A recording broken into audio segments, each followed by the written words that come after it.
So let me bring up my very bad friend called the scabies mite. Now this little flea or mite basically is hardly visible to the human eye, and this little mite lives on, for most part, domesticated animals, or more to the point, rodents. Now for most human beings, we don't really come into too much contact with what's called the scabies mite.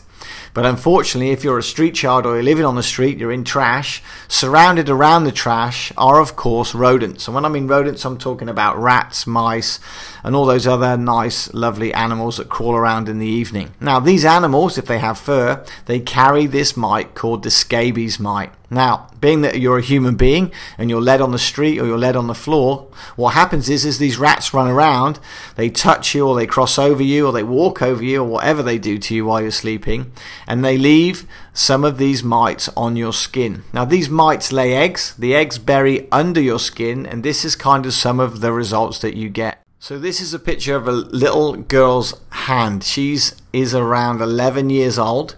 This is a picture I took recently of her hand. Now when these mites lay their eggs, they crawl under the skin, and then for most part, if you don't itch them, they will be removed, or if you wash continuously, of course, they are removed. However, remember, these children have poor sanitation facilities, in fact no sanitation facilities, so it's very difficult for them to keep themselves clean. This actually is a picture of her legs as well, as they were infected. Now they become very itchy and very irritable, which causes the kids to scratch them, which then causes them, of course, being in an unhygienic environment, to actually start to bleed, and again, as you can see by these pictures, become infected. Now this gives the child a lot of pain, a lot of discomfort, as you can well imagine.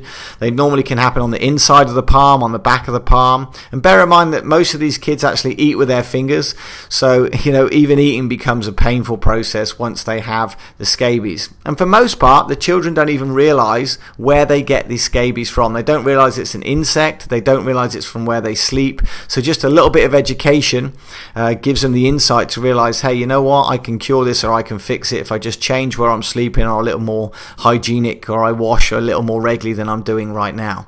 It really can change it. To give you an idea, to resolve this situation costs around $15, $15 to $20, around 700 to 800 pesos in medication, and it will completely eradicate it, providing we can remove them from the environment they're in and educate them a little about where to sleep and where's best to sleep, and of course get them to use the antiviral, antifungal cream that we supply for them, and any tablets and medication that they need. It really is that simple. So there's one of the programs that we do in terms of treating the kids on the street here medically and relieving some of the pain and discomfort that they're in.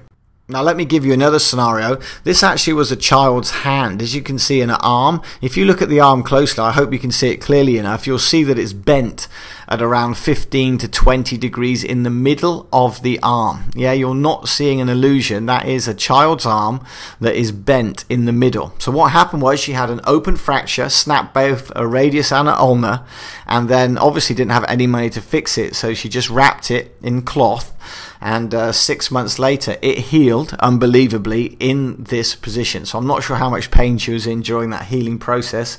If you've ever broken an arm or a leg, you'll certainly know how painful that is. And this young lady, she was, let me see, 10 at the time. Now we decided to take some action, and I got her some medical treatment. All the actual medical treatment I got done for free in the local hospital here, but I do have to pay, believe it or not, to hire the saw, and I had to pay for the actual titanium plates to go in and the screws. So that all done and dusted. Let me show you an after shot. This is her.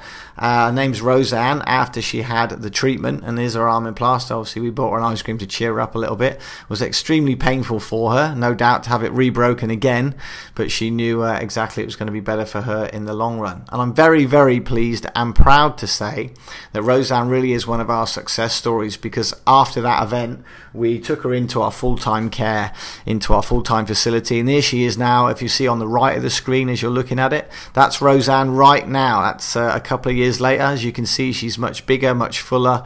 She's obviously eating better. The lady in the middle is my beautiful partner, of course, and on the left is another young lady called Jovi. We rescued her from from a home where she was being sexually and physically abused, and she's also been with her for around 3 years. They're presently students in Eton International School. We pay for their schooling. It's private education here in the Philippines, and I'm very proud to say that these girls have gone on to become honor students.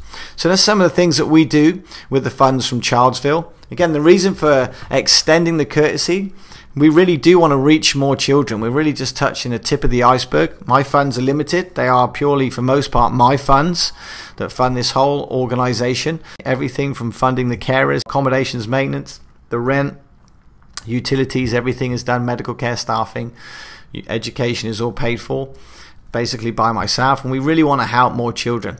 So this is where your money goes, folks. Once again, to get involved with our Childsville Kickathon, all that you have to do is just say yes. It doesn't cost you a thing. I already have my other companies here with graphic designers and web designers. We'll courtesy design your vouchers. Your sponsorship forms will be done and customized to your requests. All you have to do is literally give us the yes, Leigh, I'm in, I want to do it. We want to send some money and help some of these children. That's all you have to say. We are in.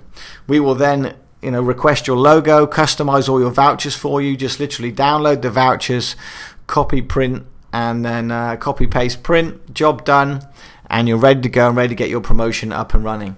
Again, I always like to give people something back when they contribute to us.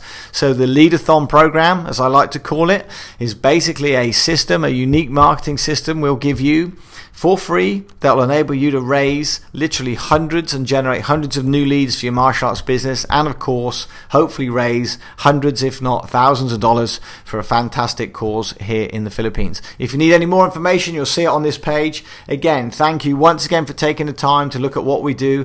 Thank you for considering us for your next fundraising event, and all the details and more details are of course on this page or available via the website. Thanks again, good luck, God bless, and we'll see you very, very shortly.